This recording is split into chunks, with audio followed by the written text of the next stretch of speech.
ले हट हट ये सब तो हिम्मत कैसे बोले मत आया पावे कि बस बाबूजी, बहुत आप लोग की शराफत हम देख लेंगे। आप लोग के निकाले से हम अपना ही घर से निकले वाला नहीं थी। ये घर हमारा, हमरा पति के और यहाँ वापस आए खातिर हमके केहू के इजाजत मांगे के जरूरत नहीं के। करे कुलच्छनी ते फिर आ गए, तोर भाई तोरा के छोड़ के चल गए, पति तोरा के दुत्कार दे ले, फिर कौन मुंह लेके आ गल बाड़े? इहे मुंह लेके आ गई नहीं, अपन हक लेवे आइल बानी। हमार भाई हमके छोड़ के चल गई ना, तो हमरे और हमरे भाई के बीच के बात है, हमने बैठ के बात कर लेवल जाए। और जहां तक बात हमरे पति के है ना, वो हमरा से नफरत नहीं के करत, वो तो बस अपना बेबसी और लाचारी के कारण हमके खुद से दूर करे के कोशिश करता है। लेकिन ना, जबले हमार सास चलता तबले हम यहाँ अपना घर में रह के अपन पति के सेवा करब, हमके केहू ना रोक पाई। चुपचाप एहजा से चल जा, और ज्यादा बोलबू ना तो हम पुलिस के फोन करके बुला दे। हाँ बुलाओ, बुलाओ पुलिस के, अरे जल्दी बुलाओ। हमू देखा था नहीं ना, कौन पुलिस एगो ब्याहता पत्नी के अपन अपाहिज पति के सेवा करे से रोकतिया। ना बुलाओ तरू, हम बुला देता नहीं और बुला के बता देता नहीं कि अब सब लोग मिल के कैसे एगो लाचार आदमी के इतना परेशान करता नहीं, क्यों आत्महत्या करेला मजबूर हो जाओ। यही से कहता नहीं, हमके ई कुल करे पे मजबूर मत करी लोग, हमारा रास्ता मत रोकी, हटी।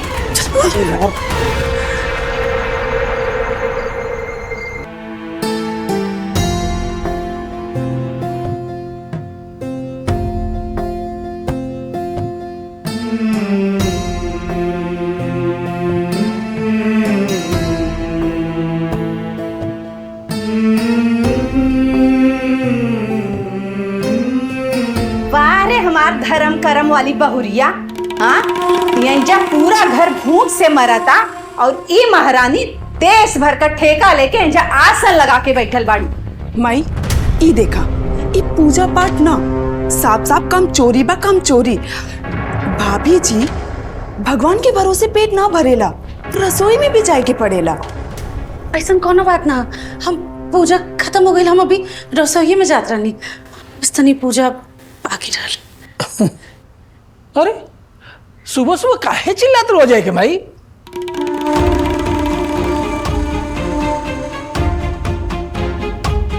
वैसे बहू, अजय के माई ठीके कहा तारी। देखा, धर्म कर्म अपना जगह, लेकिन बाकी लोग के कम से कम समय पर नाश्ता पानी तो मिले के चाहिए। हैं? जी बहू, गृहस्थी नियम से चलेला, ऐसे कामचोरी से ना। बाबूजी, वो लोग का सवेरे सवेरे भाभी के पीछे पड़ गए ला? हाँ, भाभी सवेरे से उठे ले, झाड़ू पोछा करे ले, दूध जाकर मंदिर में बैठ गए, तो कौन ऐसा अनर्थ आ गई? चुप, एकदम चुप कर। बड़न के बीच में तोरा के बोले के कोनो जरूरत नहीं खे। हाँ, जब देखा ये कामचोर भाभी का पक्ष लेवत रहेला। भाभी खड़े होके खाली तमाशा देखबू कि जाके चूल्हा चौका भी संभलबू कि सब जब भूखे मर जाइए तब तहार पूजा पाठ खत्म हुई ना। अभी जाता नहीं। हे भगवान, पिछला जन्म में कौन ऐसा पाप कैले रहनी है? हाँ, एगो बेटा के जिंदगी कुलच्छनी बर्बाद कर देले और एक ये खानदान का नाक कटावे में तुलल बा। हाँ माई, सही कहा तारू। एक अजय भैया जो दिन रात ठेकेदारी पे मेहनत करके पैसा कमा रहा बाड़ा, और ई नवाब जादे घर में बैठ के मुफ्त के रोटी तुरत आ रहे, और ऊपर से कामचोर भाभी के चमचागिरी करत आ रहे। अरे बंटिया, कुछ काम धाम करबे, कैसे आवारा की तरह घूमत रहबे? ई बेरोजगारी, कामचोरी, हैं? ऐसे कब तक चली? अरे कुछ तो अपन भाई से सीख, तनी ऐसे गुण तो संभाल ले कि एकदम समझ ली कि हमने के पूरा परिवार की किस्मत है फूटल बात। बाबूजी, वो लोग बात बतंगड़ मत बनावा, हम कुछ बड़ा करे वाला जल्दी बने दिखाएंगे। और भाभी के ऐसे ताने मत मारा कर तू लोग। चुप कर, एकदम चुप कर, और जाके ना बाहर जाके कोनो काम धंधा खोज। हाँ, एक तो बेरोजगार बेटा, ऊपर से काम छोर बहू। हे भगवान, हमके उठा ला यहाँ से।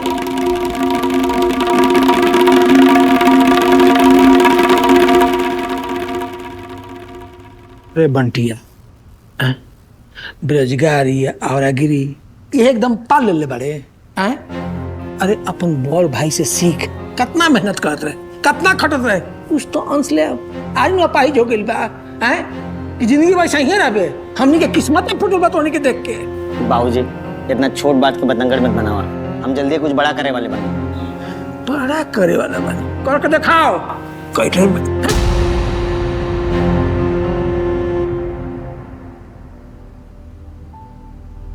जब अजय भैया ठीक रहले तो फैमिली में एकदम हंसत बोलत सब रहले। जब से उनकी तबीयत खराब भइल बा ये सब भूत बन गइल बाड़े।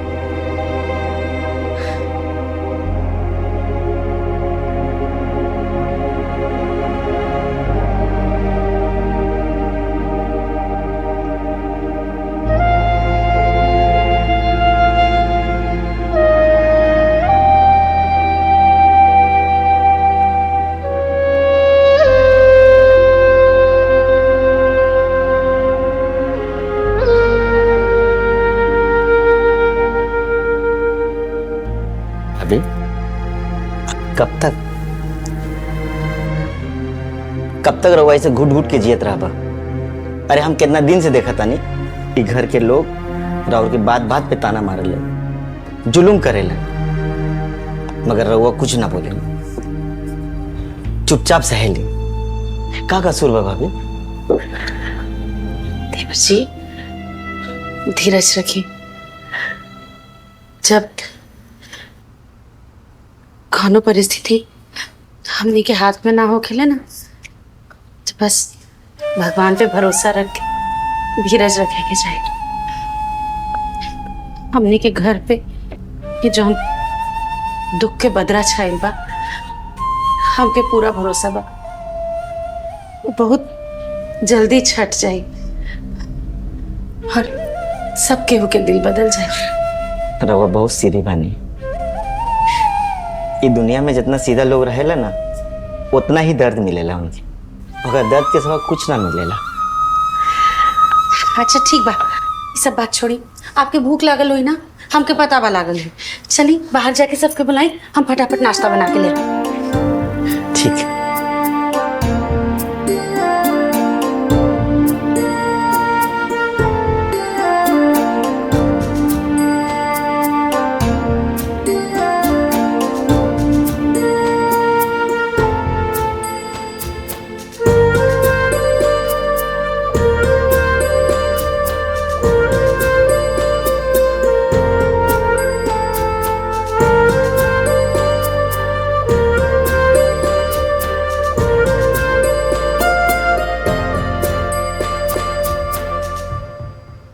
अरे बंटी, जब से अजय के पालिस मर ले बा तब से अपन ठेकेदारी के काम धाम छोड़ के कुछ ज्यादा ही अपन प्यारे दुलारी भौजी के पीछे घूमत पड़े। हाँ, जब देखा दिन रात भाभी भाभी, ओकरा आगे पीछे घूमला से फुर्सत मिल जाए ना तो कुछ काम धंधा कर ले।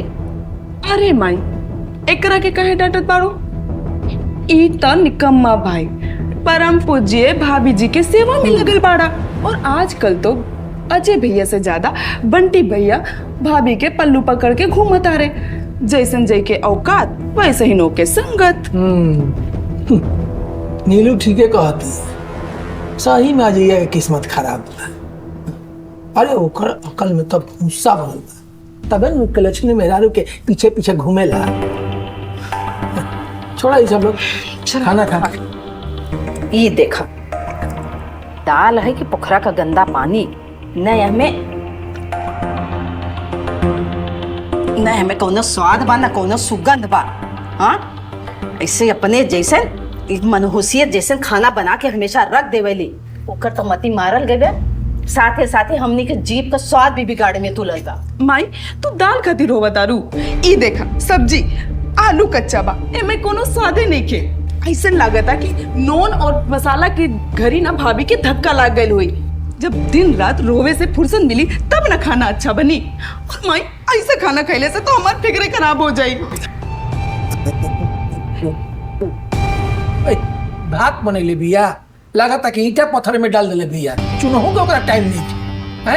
अरे एकदम का कहीं अरे खाना तो कम से कम ढंग से बनावे के चाहिए हाँ। हैं? अगर ये सब ऐसा खाना खाई आदमी तो इंसान बीमारे न पड़ जाए।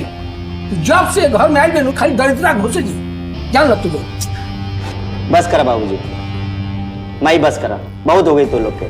नीलम तू एकदम चुप रहा। अच्छा तो इन लोग के सिर्फ बहाना चाहिए नुकसान निकाले खातिर। अरे भाभी किचन में देखा कितना काम करत बड़ी, देखा नहीं खे का खराबी हुआ खाना में? बंटी कुछ ये खाना में का कमी बा? ये तो लोग के ताना मारे के बहाना चाहिए। भाई चुप कर, तोरा के ज्यादा बोलेगी बा का?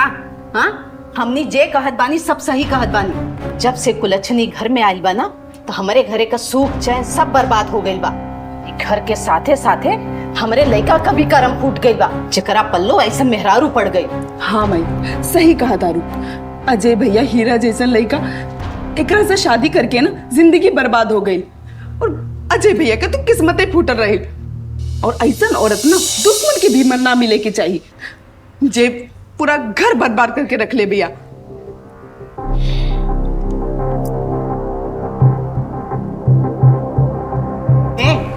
ये खाना लेके कहाँ जात बड़े? तो राहुल लोग की इतना बात सुन के ना हमार पेट भर गई। हम जाके अकेले में खाना खा ले। देखा देखा देखा देखा देखा इहो मौगा गइल बा। इहो तो अजैया का हालत बा, इहो वही रास्ता पर चल ले बा। समझ लो। खाई अब खाई का कटहर अलुआ काचे बा, भात में मार पथरे बा, हाय गहर गंगे बा। हट ना ना के चल। ये जहां तो धोए के कुछ नहीं के रुमालो नहीं के पूछे के।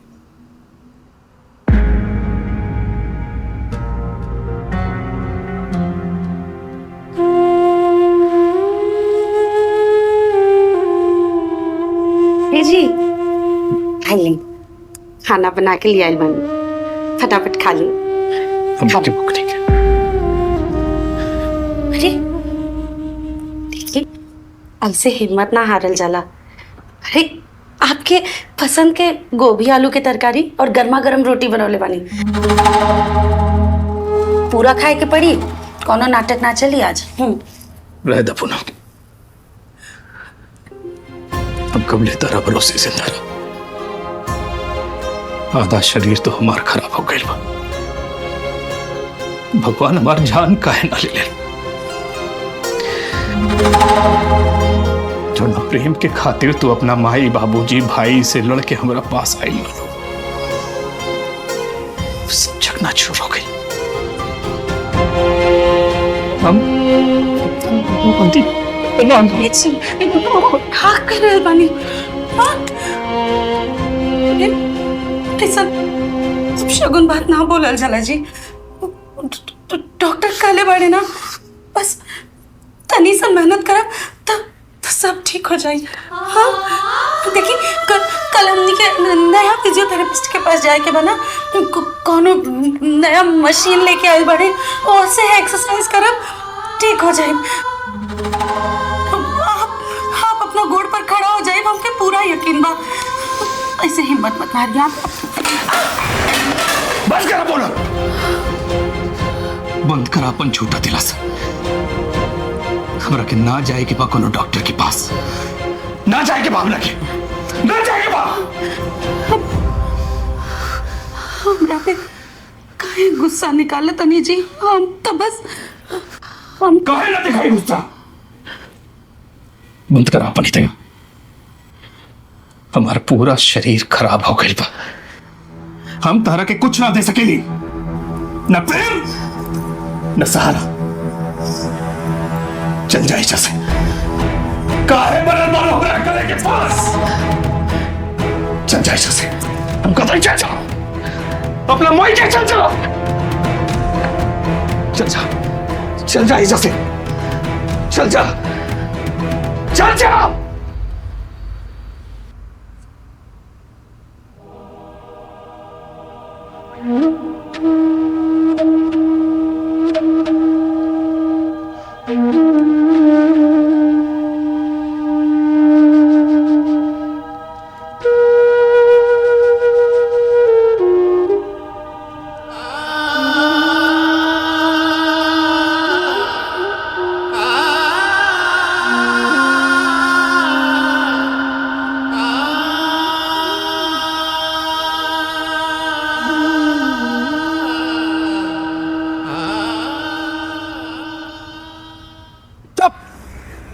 ऐसा निकम्मा लेकर तो हम केहू के घर में देखला ही ना रही। खाली बैठा बैठा मुफ्त के रोटी ठूसाता।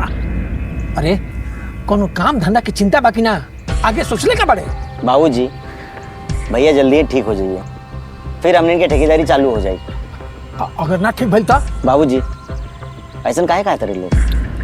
बंटी तोहार बाबूजी सही कहत बाड़े, तू अपाहिज के बारे में ज्यादा मत सोचा। तोहार ऐसे बर्ताव रहे ना तो शादी ब्याह खातिर तोरा के क्यों ना पूछी। माय मुझे अरे बंटिया के डाटा छोड़ा, मुझे कुछ सुन के आयल बानी। आज तो अनर्थ हो गई, हमने खाते महाकल्याण हो गई। अरे इतनी पातर छीतर बात काहे छिटकावट बाड़े, सही सही बताओ कि का देख के आयल बाड़े। अरे माई आज तो अजय भैया कमाल कर देले बाड़े, भाभी के मुंह पे एकदम धुकार देले बाड़े। बेचारी खाना खियावे जात रही, थरिया फेंक के मार देले, पूरा खाना छितरा गई और कह देले कि हम तोरा संगे कोनो हॉस्पिटल या डॉक्टर के पास ना जाई। और सीधे साफ साफ मुंह पे कह देले ई घर छोड़ के तू अपने नैहर काहे लेके चल जा।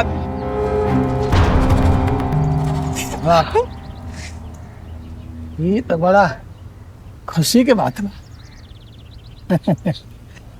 का सही में अजय ओकरा के घर से निकाले कल सर?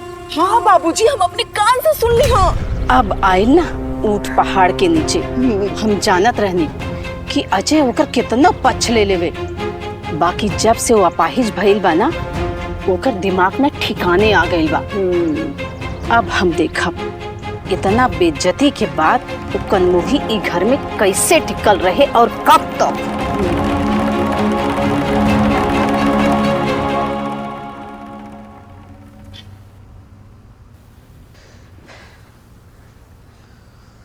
भैया ये का कर देला भैया?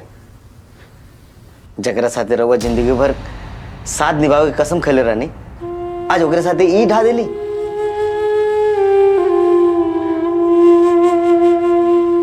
अरे जकरा साथे 7 जन्म साथ निभावे के कसम खेले रहे, ओकरा साथे ये अत्याचार। अरे देवी जैसन हमार भाभी जो रहुआ खातिर अपन माई बाबूजी परिवार छोड़ के आइल भैया, का ये दिन देखे खातिर रहुआ भाभी के प्रेम करे रहनी? बंटी अपना काम से काम रख, और तू के बड़े बीच में बोले वाला? तू के बड़े पति पत्नी के बीच में बोले वाला? चल जा इसे जा। बंटी तू ये क्या करता है? हैं? क्या ज्ञान देता है तू एकरा के?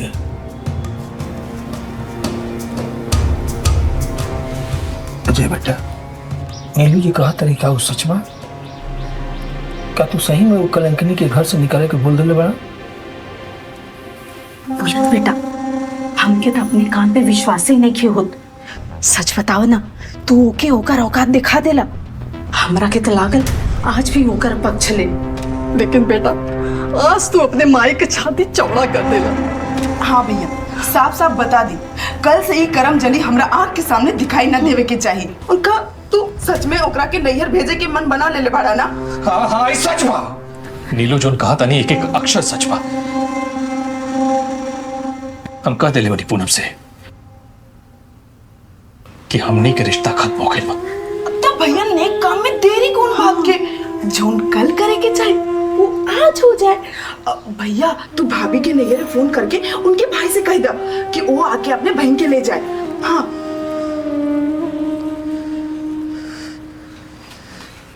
उठाओ। अरे करा ना। फोन कहाँ बा?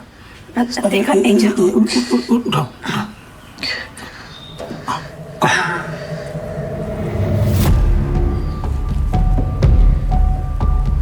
हेलो साहिल, साली साहब अजय बोला था नहीं, आप कल गाड़ी से आई और अपना बहन पूनम के ही घर से लेके जाई। हमारा और पूनम के रिश्ता खत्म हो गई बा। हम जोन कहता नहीं साफ साफ सुनी बस। मिल गई छुटकारा। बेटा तू हमने का मन नहीं एकदम गदगद कर देला। अब जाके घर पवित्र हो जाए। देखा ना बाबूजी, हम कहत रही ना कि भैया ओकरा के एक दिन घर से लात मार के भगा दे हैं। अब आई मजा। बेटा आज हमारा बेटा हो के फर्ज निभा देला। तारा के हमनी के कितना समझावत रही जा कि वो अपन प्रेम के जाल में तारा के फंसा के तार मती के भ्रष्ट कर देले रहे। हम तारा से प्रेम ना करते रहे ना, ओकरा तो प्रेम रहे दौलत से, बंगला से प्रेम रहे, समझला। अब ओकर भाई अगर दोबारा आयल ओकरा के एजा से ऐसन खदरल जाई कि दोबारा पलट के देखे ना। तो चली चली खुश खबरें मनाई जाए। ना ना दुख खबरें भौजी के, अरे ना ना पूनम देवी के, चली चली। हाँ।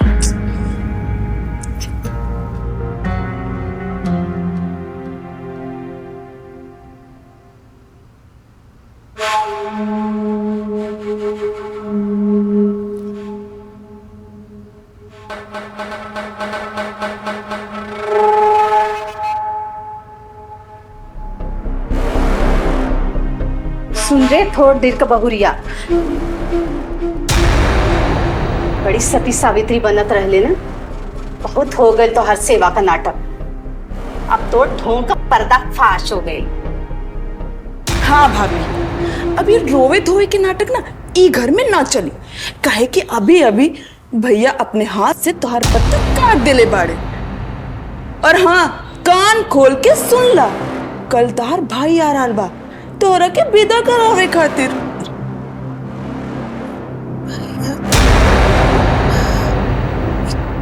का कर रहल बाड़ू नीलू? अजय जी हमरा साथ ऐसा नहीं के कर सकत। तू झूठ बोल रहल बाड़ू ना? हाँ झूठ तू बोल रहा अजले। अजय अपन हाथ से तार भाई के फोन कैले बा और साफ साफ कह दिले बा कि आपन बहिन के कल गाड़ी लेके आवा और लेके जाई। जैसे अभी घर से तोरा कोनो रिश्ता नहीं खे। काल का सूरज तोहरा खातिर एक घर में आखिरी बा। काल तोहर भाई आए और हमेशा हमेशा खातिर तोहरा के इंजा से लेके जाए। फिर दोबारा ही मनोज शक्ल लेके ना हमरे चौखट पे गोड़ मत धरिया। हाँ भाभी, जाए के तैयारी कर ला, अपन बोरिया बिस्तरा पैक कर ला, काहे कि कल के बाद ये घर रवा खातिर एगो सपना बन के रह जाई। और रवा जिकरा बल पे उड़त रहनी ना, उहे रवा के लात मार के घर से भगावे के फरमान सुनौले बाड़न। चला मैं चल।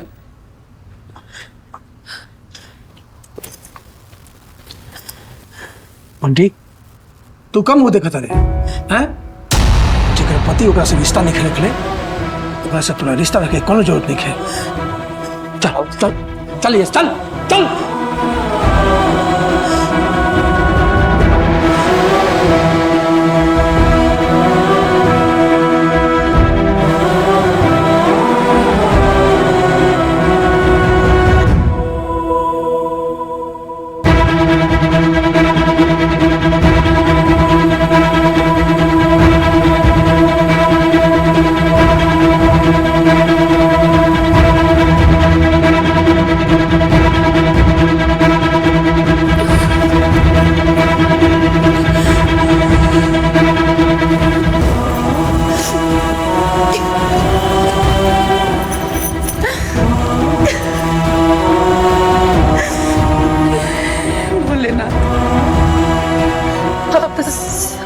करे वाला बन जोली में इतना दुख कहीं डाल देनी। कोना जन्म के कोना कर्म के ऐसा पापा हमार बताई।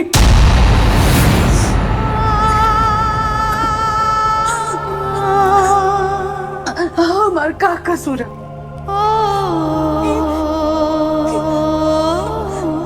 सुख दुख में अपन सुहाग के साथ देवे के कसम कहनी है।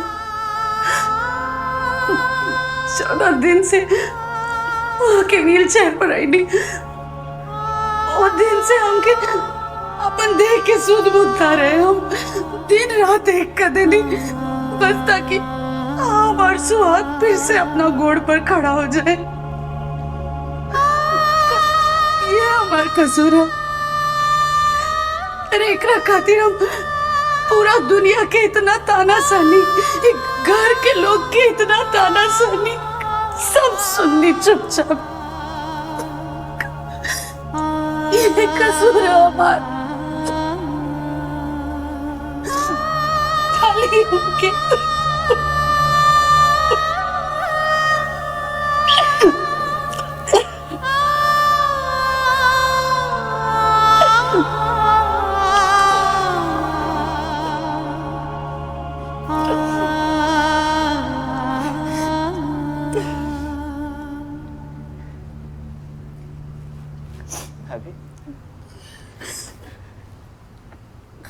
पत्र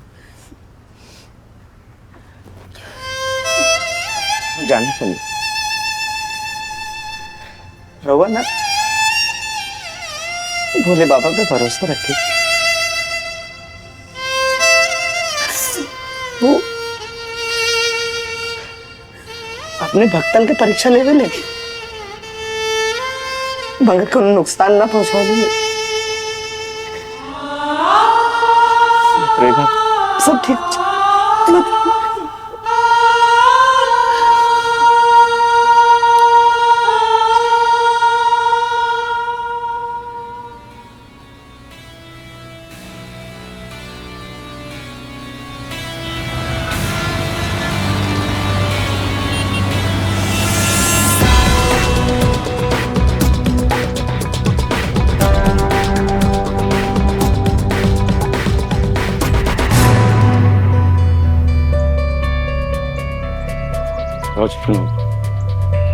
आगे ला लो, तारे इंतजार करते रहे।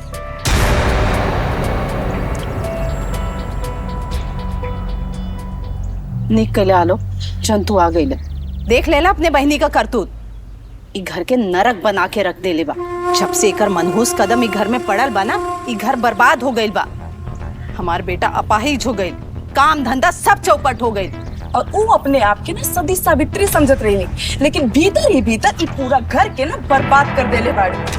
और हमार अपाहिज भाई ओकर सेवा के नाटक से तंग आ गए रहे, यही से ही कड़ा कदम उठौले बाड़न। भैया एक के बारे में बताएं। अब तो हमके जानता नहीं ना, ऐसा कोनो बात ना। वो हमसे थोड़ा नाराज पड़े, बाकी हम उनके समझाते भैया। नौटंकी बंद करा। कौन इतना अच्छा लड़का देख ले रहनी तोरे खाते, लेकिन क्यों के बात सुन लू तू, तोरे ऊपर तो प्यार का भूत सवार रहा। यही घर में शादी करे करा तोहरा के, और हमनी के इज्जत पूरे समाज में नीलाम कर डालू तू। वही दिन से पूनम, वही दिन से तोहार और हमनी का रिश्ता खत्म हो गई बा। देख ले लो लोग, ये लड़की से हमनी के खुद परेशान बनी जा। पूनम, तो अपने जिंदगी का फैसला खुद कैले बानू। यह वजह से जोन भी हालत बा ना, ओकर जिम्मेदार तू खुद बाड़ू। तोहरा का लागे तोहरा के विदा खराबे यही हम आइल बानी ना। हम खाली ही देख आइल बानी कि जोन लड़की अपने परिवार के, खानदान के इज्जत पूरे समाज में उछाल देले बा, ओकर सजा मिलत बा कि ना। कहता नहीं भैया, हम आपके छोड़ पाई नहीं। बस भैया नहीं, और अब हमार कोनो रिश्ता नहीं थे।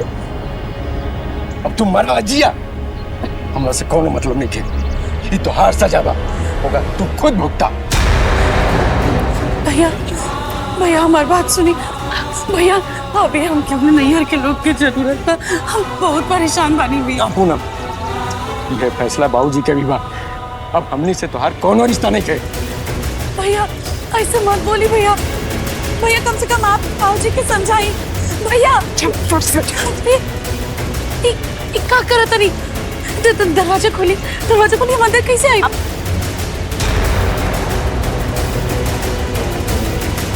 तोरा के यहाँ आवे की कोनो जरूरत नहीं के। तोर भाई ने तोर औकात दिखा देले। चल निकल जा यहाँ से। ये दरवाजा खोली, ऐसी बात करिए अम्मा जी। हम कहाँ जाए? ये हमार घर है, दरवाजा खोल दी ना। जहाँ जाएगा तई वहीं जा। ये दरवाजा अपना खुले। भाऊजी, ए भाऊजी चल यहाँ से। अरे भाऊजी, भाई भाऊजी कहाँ थे यहाँ सड़क पे? भाऊजी, भाऊजी, भाई ऐसा कर तेरा, आपने जो अपनी क्या कर? तू ज्यादा मत बोला, एकर जो जगह रहे ना वो मिल गए। जाए जैसे करी इसकी ऐसे मत चल खोटी करे बाड़ू, जाए जैसे। जल्दी भौजी का कहाँ है भौजी?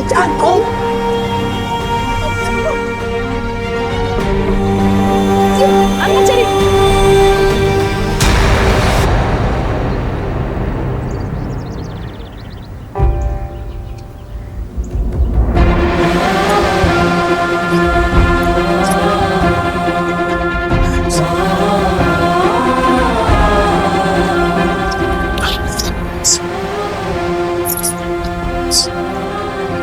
सही काय तणू बहिणी एकर भैया एका ऐके भाई डांट के गई ने इनके खानदान वाले इनके बहन क्यों ना पूछे मायके वाले इनका भगाई दे रहे बैठे बड़ी हाँ भाई। अच्छा नहीं आई। हाँ बहिणी बड़ी कुलक्षणी बा।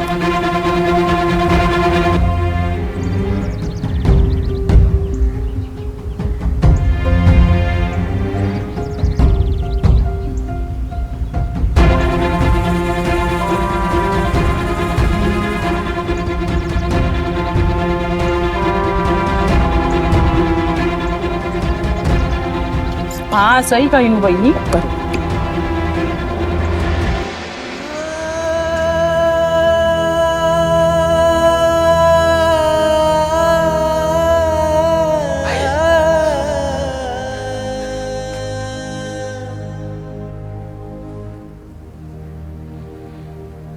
भैया राउर पत्थर हो गए बनी का? अरे वो गली में भाभी के साथ तमाशा होता।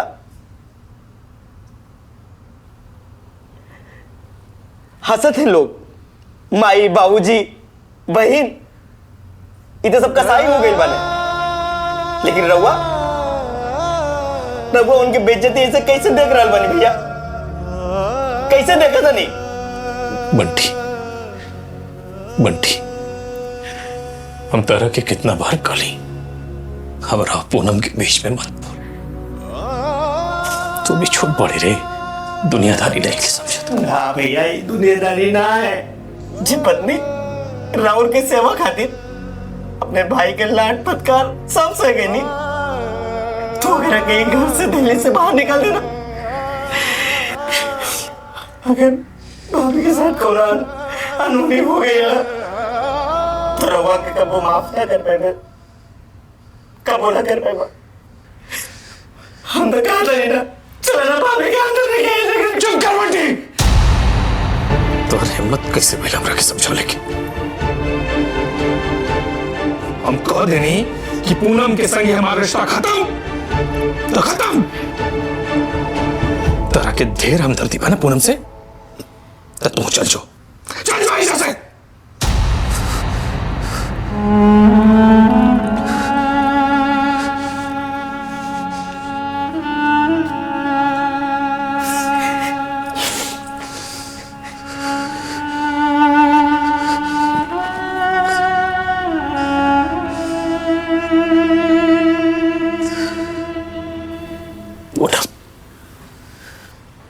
हमरा के माफ कर था पूनम।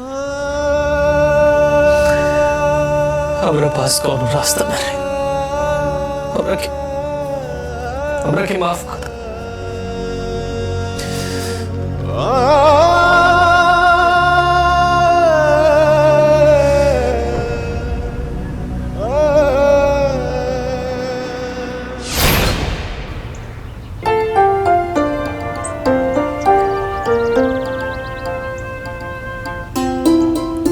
बंटी बंटी हेलमेट लेके आइया।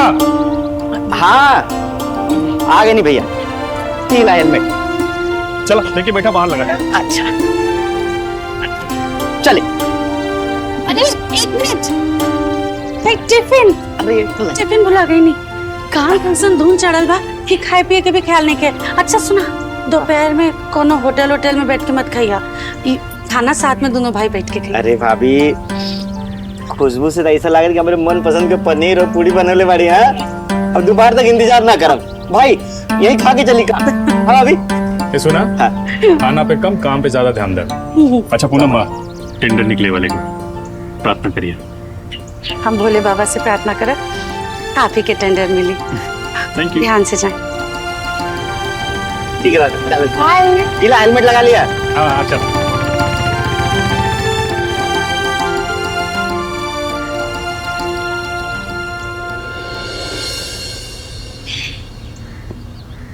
ए जी, हमने के बड़ा किस्मत वाले जा, ऐसन लक्ष्मी जैसन बहू हमने के घरे आई, दिन रात खट खट के हमरा घरे के संभाल ले।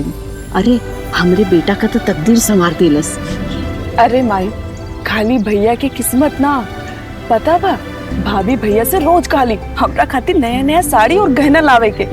ऐसन भाभी तो किस्मत वाले के मिले नहीं। सचमुच भाभी ई घर में ना मान बढ़ा देले।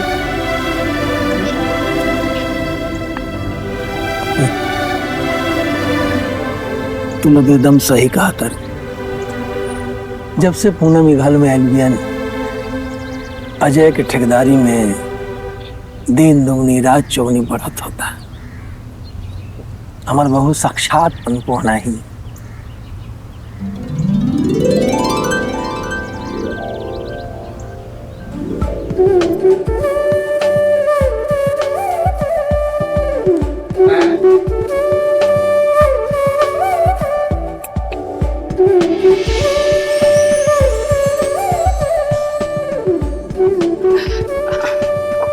अरे दुल्ही, तू का करत बाड़ो?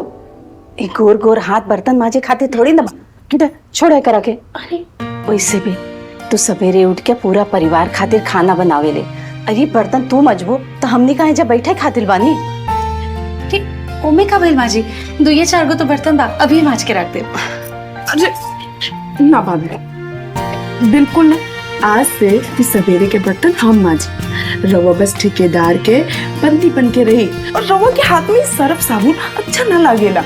रवा जाई और जाके आराम करी, ना तो भैया देख ले ना तो हमने की डांटे लगी है। जाई। ए दुल्ही, नीलू सही कह दिया, जाके तू आराम कर ला। और ये छोट मोट खातिर बहू के ना घसीटल जाला। तो हर सुख और आग हमने का असली कमाई बा। जा। सच कहता नहीं, अगर आप लोग हमरा के इतना प्यार देवे लागत ना तो हम सही में बिगड़ जाए। हम सच में बहुत भाग्यशाली बनी जे हमके इतना मानने वाली ननद और इतना प्यार देवे वाली सास मिलती। जा तो जाई।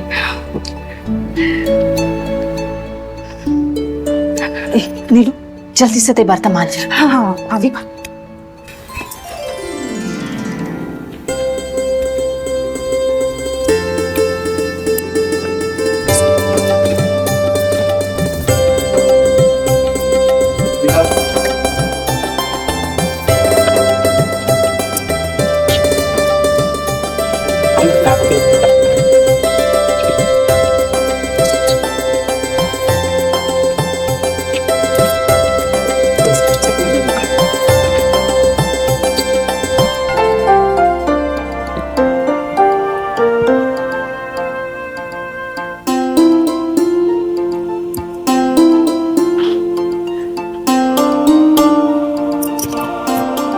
अरे बेटा ये क्या करता है? थोड़ा ताए हाथ में झाड़ू शोभा निकल जा, छोड़ तो हटा। अरे का भइल बाबूजी, हम बस 5 मिनट में पूरा हाथा साफ कर देता नहीं। घर के बहू होखला के नाते इतना तो हमारा फर्ज बन। ना बेटा ना, सुना, तू घर के बहू ना बेटी भी बारू। एक सवेरे से उठल बारू, 1 मिनट बैठल नहीं तू, कभी किचन में तो कभी टिफिन में तो कभी कपड़ा धोता रू है। अरे बेटा, सब सफाई तू ही कर लेबू तो हमनी के का बुढ़ा गई बन जा। तू जाके आराम करा, हम सब संभाल लेम। एगो बात बताई, हमके अपना ससुराल में इतना मान सम्मान, इतना स्नेह मिला था ना कि जब से हम ये घर में आयल बानी एक बेर भी हमके अपना नैहर के याद ना आए। आप भी हमारे ससुर जी ना हमारे बाबूजी ही बानी, सच में।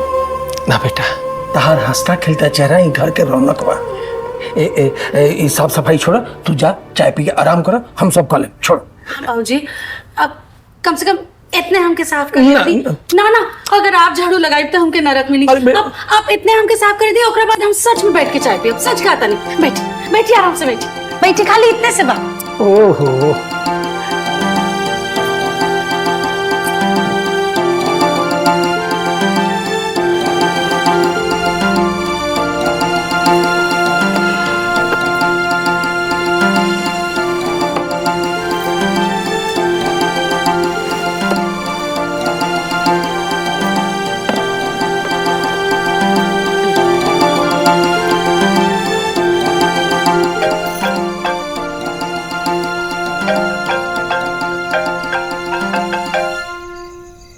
अरे देवर जी के फोन। हाँ हाँ देवर जी। हेलो भाभी। हेलो भाभी, अजय भैया के तबीयत बहुत खराब हो गई बा। का हो गई? अरे पैरालिसिस मार देले बा।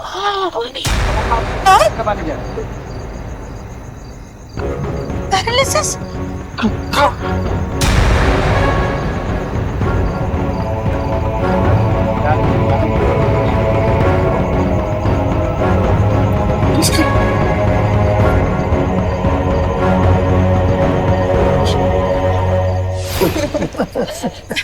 खाई ना। हाँ भाई, ले लो, ले मुंह में ढका। हाँ भाई, आज जाके हमने के घर तक पवित्र हो गई बा। वो कुलच्छनी ओकर भाई ओकरा के इतना दूध कर लेस, इतना दूध कर लेस, यू जिंदगी भर याद रखे। भाई जोगो मिठाई खाई। हाँ माई, सही कहा तारू। अब आई असली मजा। जाना तारू माई, ई घर और भैया के रुपया पैसा पे हमने के हक होके, और यही से चलते ना हम अपने निकम्मा पति के पास नहीं के जाल चाहता नहीं। तो माई जाना तारू, वो करम जली गलमू ही पता नहीं कहाँ कुआं ताल में जाके अपन जान दे हो की। अरे जान तलू, हम तो पहले ही कहत रहे कि राम कुबेर के चौकट से जो टकराई वो चूर चूर हो जाए। ई पकड़ हमने के लागल सब निकल।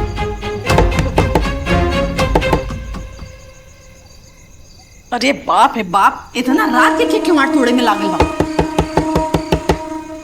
इतना रात के हुई? पता नहीं माई, लेकिन लागत है ना बहुत गुस्से में गेट खटखटा रहा बा। ए बाबूजी, रोबो जाके देखी ना क्या है बा। बंटिया जाके देखता कौन सा खटखटा लाके दरवाजा उखाड़ के फेंक दी। ना जाए बाबूजी, जगह घर उजाड़ के रहो लोग पार्टी करता नहीं ना, वही के भूत आइल हुई। ओकरे शकल में कौन आइले? आई देखा था चप्पल मार के हुक दे। चल चुप हो के आओ जल्दी जा। क्या कैसा मुंह पुगावल बा? भाभी चल चल अंदर चले गए, अंदर चले। हट ये सब तो हिम्मत कैसे बोले मत आया पावे कि। बस बाबूजी, बहुत आप लोग की शराफत हम देख लेंगे। आप लोग के निकाले से हम अपना ही घर से निकले वाला नहीं थी। ये घर हमारा, हमरा पति के है। और यहाँ वापस आए खातिर हमके केहू के इजाजत मांगे के जरूरत नहीं के। करे कुलच्छनी, ते फिर आ गए ले।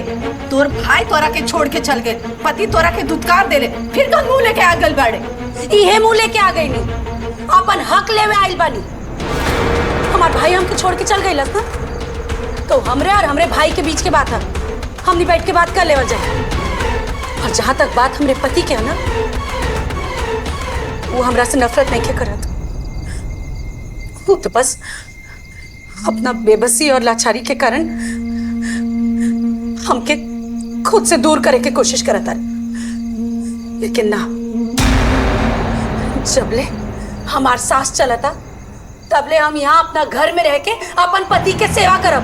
हमके केहू ना रोक पाई। चुपचाप एहजा से चल जा, और ज्यादा बोलबू ना तो हम पुलिस के फोन करके बुला दे। हाँ बुलाओ, बुलाओ पुलिस के। अरे जल्दी बुलाओ। हमू देखत नहीं ना कौन पुलिस एगो ब्याहता पत्नी के अपन अपाहिज पति के सेवा करे से रोकतिया।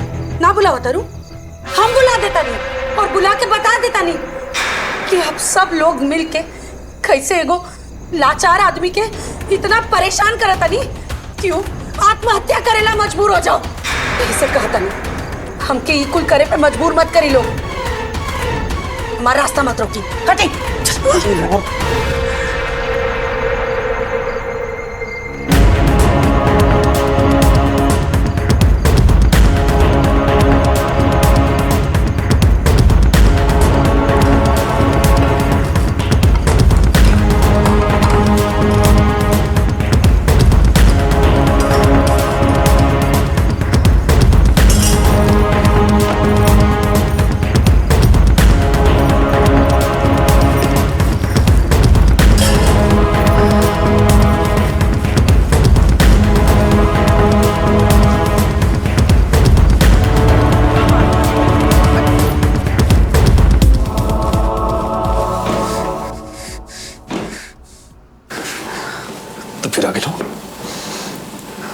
हम तारा के मना कर रही ना। हम तारा के घर से निकाल दे रहे हैं। अरे लाश शराब खून के पी गए बोलूंगा। निकल जाए से। चिल्लाई मत, याद नहीं है डॉक्टर आपके चिल्लाए से मना कर ले बा। खाना लेके आइल बनी, चुपचाप से खाना खा ली। हमके पता बा आपके अभी लेके वो खाना ना दे ले। तारा हाथ से खाना ना खाली जाए क्या सकेली। हम तारा के ना अपना घर से बेदखल कर ले बानी। निकल जाए से। भूली मत अजय जी, ये सिर्फ आपके ना हमरो भी घर है। एक घर पे जितना अधिकार आपके बा उतना ही अधिकार हमार भी बा। कानूनी तौर पर ना, धर्म से भी। अरे हम आपके अर्धांगिनी हैं। रिश्ता और कानून ना समझो। हम रखे बोला तारा के घर से बल्कि अपना दिल से भी चल क्यों दिले बनी। चल जाए से। चल साहब। अब कोनो भगवान नहीं की जे हमार किस्मत बदल दे। आप ये सब काहे करत हनी, हमके समझ में आ रहल बा आपके लाचारी क्या। लेकिन हमार विश्वास करी, हमने मिलके आपके ठीक करेंगे। अपना पूनम पे विश्वास करी, सब ठीक हो जाएगा। फिर पहले जैसी बाहर आ जाए, हमार विश्वास करें। खाना खाए, दवाई खाए के टाइम होता। खाई खाई।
हे भोलेनाथ,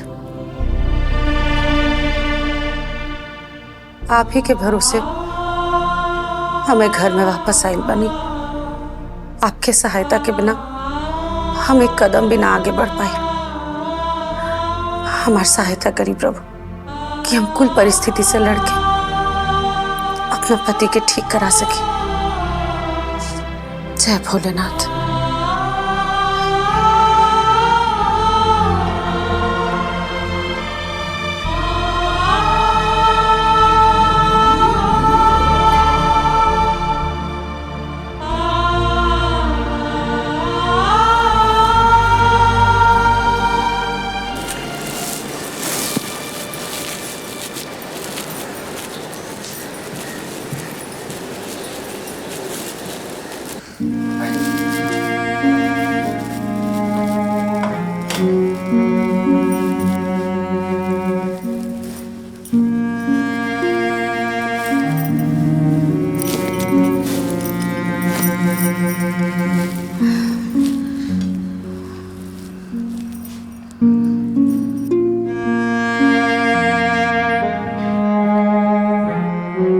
प्रसाद, का तमाशा पर हम तहरा से कहले रानी ना कि हमरा से दूर रह। हमरा के तहरे ही पूजा पाठ भगवान और प्रसाद की कोनो जरूरत नहीं के। कोनो तमाशा ना, हमार महादेव जी पर अड़ीग विश्वास है। हाय प्रसाद खाई तो महादेव जी रुष्ट हो जाएंगे।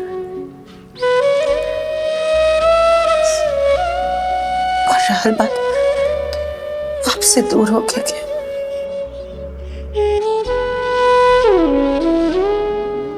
आपके साया बानी, और साया कब शरीर के छोड़ के जाला।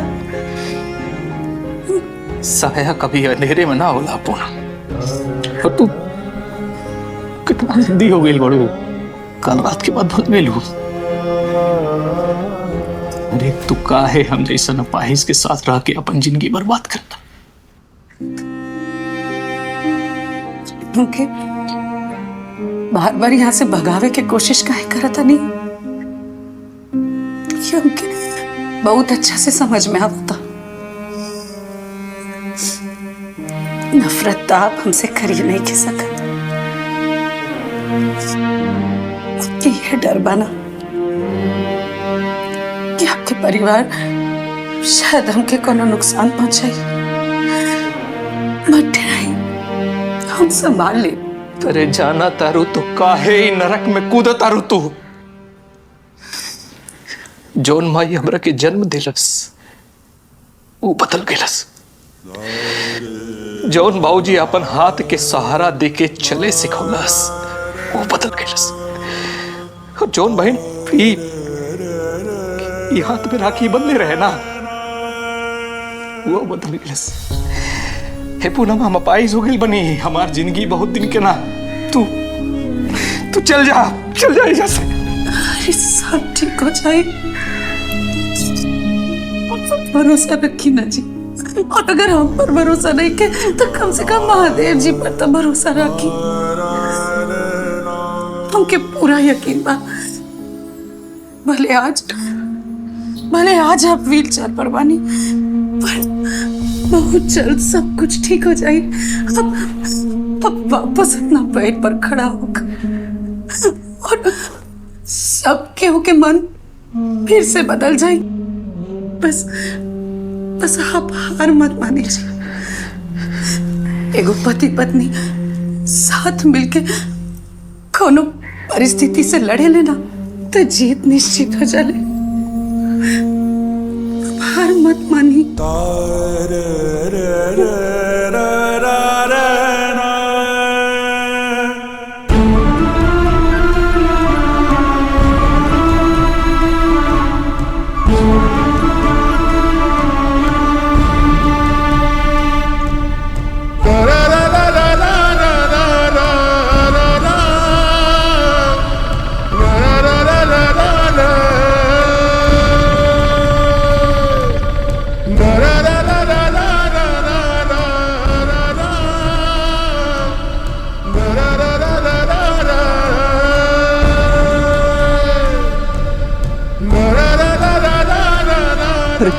रहद हमरा से ना होगी पूनम। हमके पता कि आपसे हो जाए।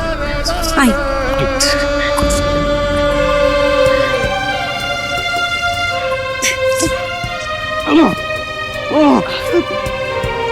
कोशिश करी ना होगी बंटी, ना होगी।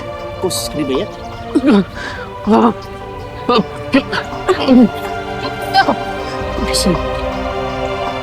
नीलू देखत बड़े ये महारानी का नाटक बड़ी आए भाई डॉक्टर बनई जेकर पूरा शरीर भगवान मार देले बा ओकरा के मालिश कर करके पहलवान बनावत बाड़ी।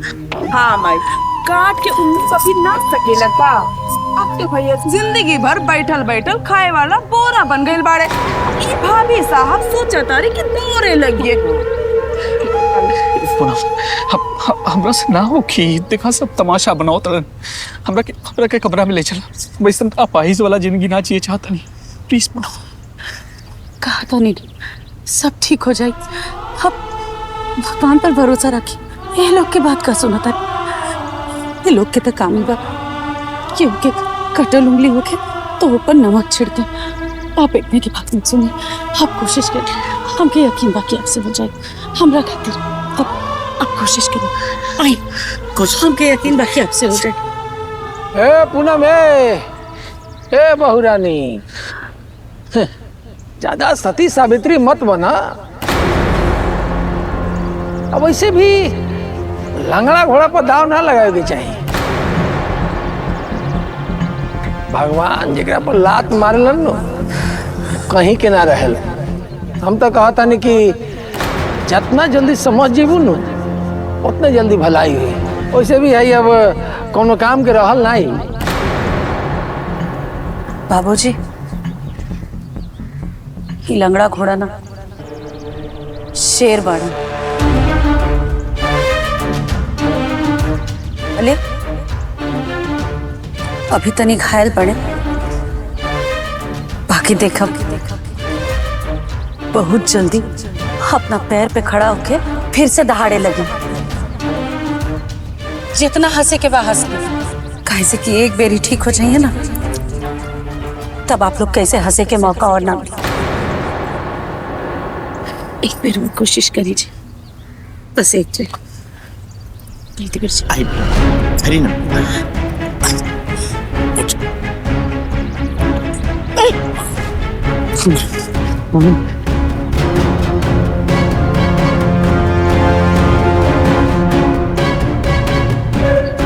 एक कदम ये वाला है।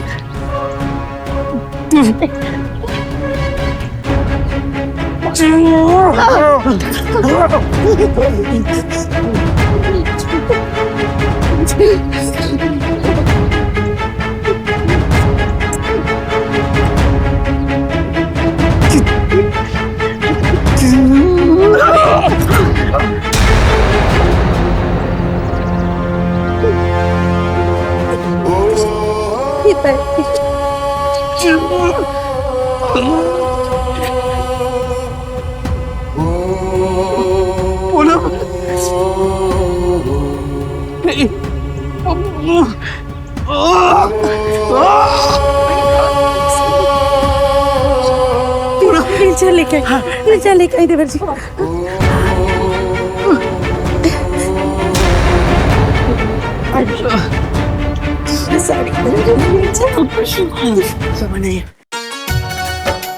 हाथ जोड़ी करी ले बिनतिया हो, हे भगवान सब हर ली है दुखवा। हाथ जोड़ी करी ले बिनतिया।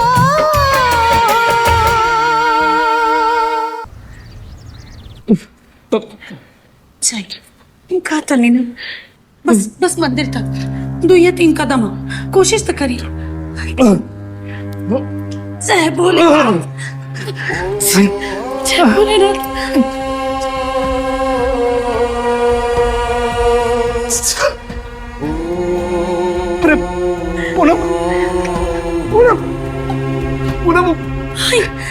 एक 2 कदम आगे बढ़ी।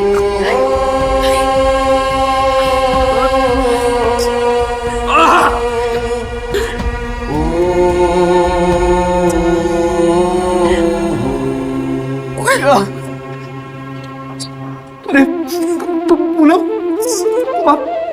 और हाथ पैर सब ठीक हो गए पूनम। अब चले लग रही पूनम, हाथ पैर ठीक हो गए। काला नीना कि आप ठीक हो जाए। माता जी के बहुत कृपा। सब तोरा वजह से चमत्कार हो गई भैया।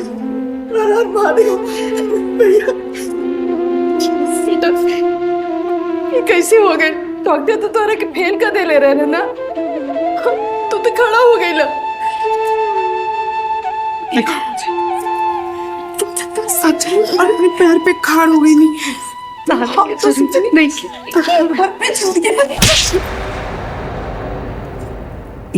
और तोड़ा के वही दिन मिल जाते थे जे दिन तू पहला बार ससुराल से आए रही, तो आज ही नौबत ही ना।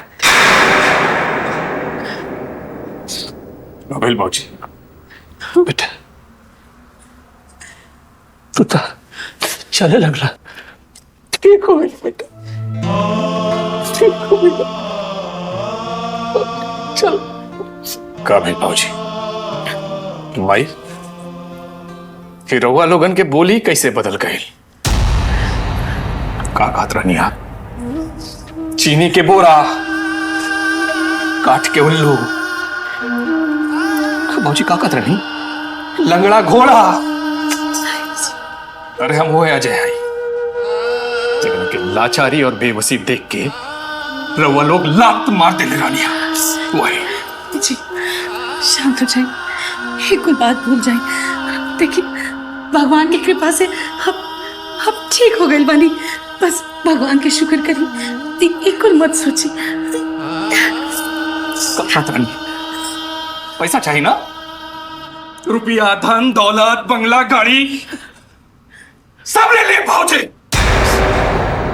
अब जाता नहीं अपना पत्नी पूनम के लिए फिर से मेहनत करम, मजदूरी करम, पैसा कमाओ, फिर से एगो घर बनाओ अपना पूनम करते, जेकरा में अपन खून के लाचारी के फायदा उठावे वाले लोग ना रहिए। चला पूनम। भैया हम चल, हम वही घर में ना रहा, ये परिवार के साथ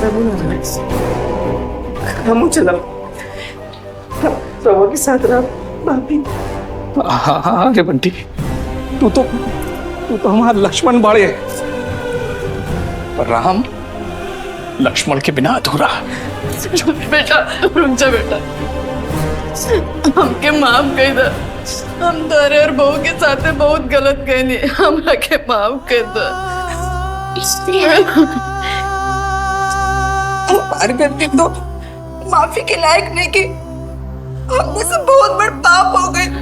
हमने की माफ कर दे, हमने की माफ कर दे। उठा नहीं क्या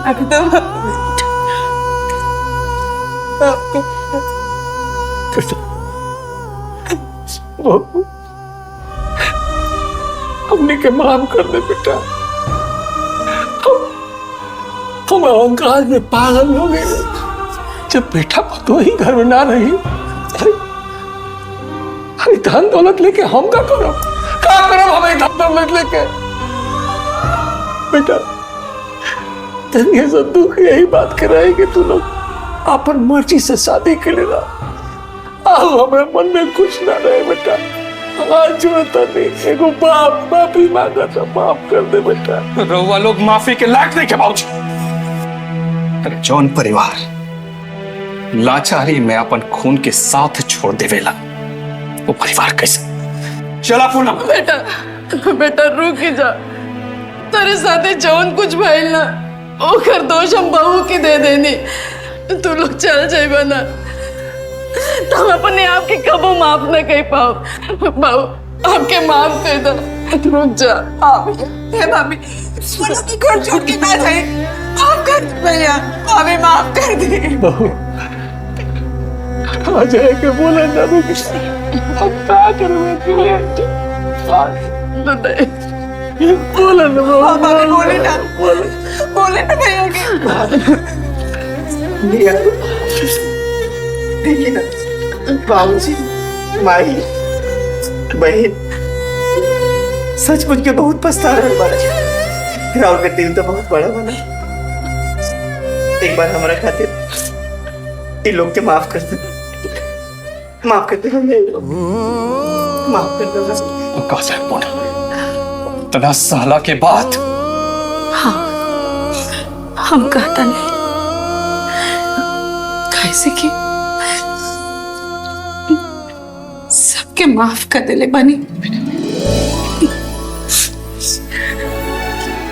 पूनम अगर तू माफ कर दे तो हम माफ कर दे। बेटा तो हमने के माफ कर देना ना, ठीक है माफ कर देने, माफ कर देने।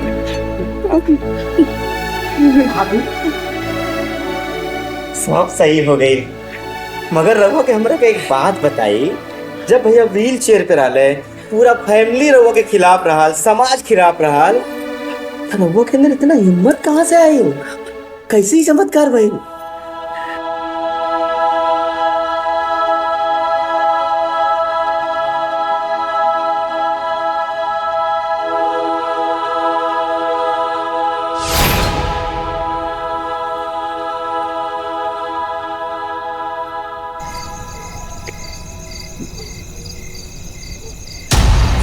गुरुजी अरे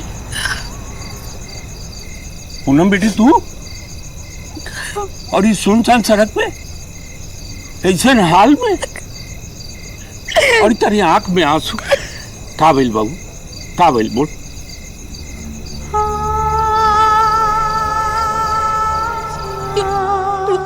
हमरा लगे जाए खातिर कोनो जगह न रहल, हमके बस ही कुल के पास आ गई नहीं। लेकिन भइल का हमार पूरा जिंदगी बर्बाद हो गई, बहुत लाचार हो गई बानी। हमार सुहाग व्हील चेयर पर आ गए बड़े।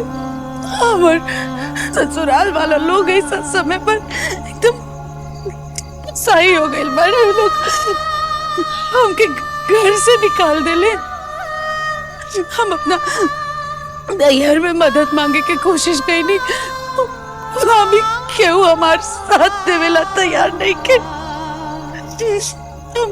समझे में नहीं क्या होता, हम क्या करी। हमार मन करे था कि हम मर जाए। चुप, एकदम चुप। तू कोनो आम लड़की नहीं को, तू हमारे सिर से बारू जेके हम जिए के आन बान शान अपनी रक्षा के पढ़ाई शिक्षा दिले हैं। और ई बतावा जेकर नाम पूनम होके वो अमस्या के अनरिया से डेरा जाई का ना ना। हम आखिर कर भी का सकता नहीं गुरुजी। हमें को अकेले और बेबस नारी है और पूरा परिवार एकदम हमरा पीछे लागल बा। हम अकेले ओकनी से कैसे जीता। ये तो तोहार भूल बा। औरत कमजोर ना होले, शास्त्र में लिखल बा औरत शक्ति स्वरूप है। अरे वो जब तक शांत बिया तो लक्ष्मी बा, अन्नपूर्णा बा। लेकिन जब बात सुहाग पर सम्मान पर आ जाला ना तो उहे औरत दुर्गा और काली के रूप लेवेले। सती सावित्री के नाम सुन ले बड़ू ना। वो अपने सतीत्व और सिंदूर के ताकत पर यमराज से अपने पति के प्राण खींच के ले आए। और तुहार पति कोनो अपाहिज नहीं खे।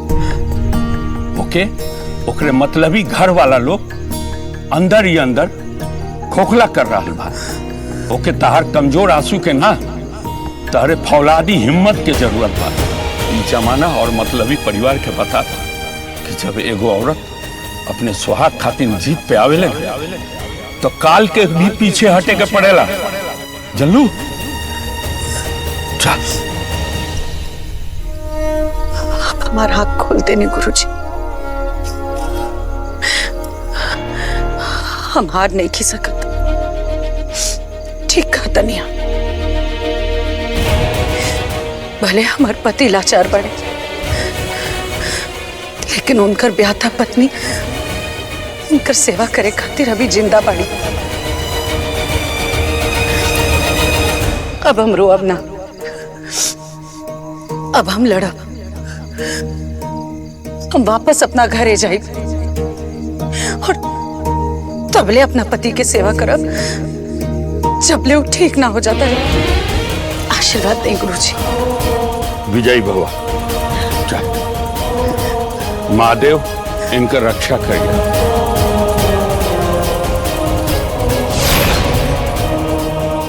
वाह, यही से कहल जाला कि गुरु जी के पाँव भगवान से पहले छुअल जाला। वाह गुरु जी, धन्य हो।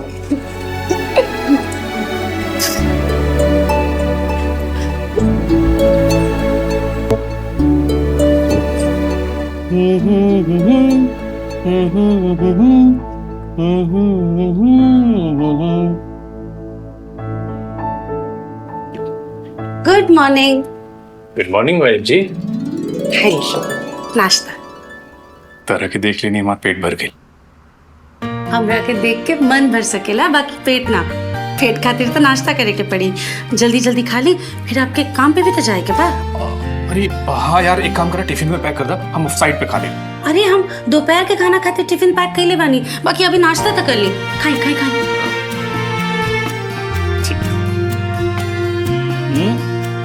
अरे ना, अभी हम भोले बाबा के पूजा ना कैले हैं, पूजा कैला के बाद ही अन्न खाई। आप खाई ना। अच्छा, तू भोले बाबा के बहुत बड़ा भक्त बाड़ू। वही तो हमके आपसे मिलवले पड़े। अच्छा ठीक बा भाई, जय भोलेनाथ। बैठ के खाई। ना हो गई, पकड़ा खा ले ना भाई।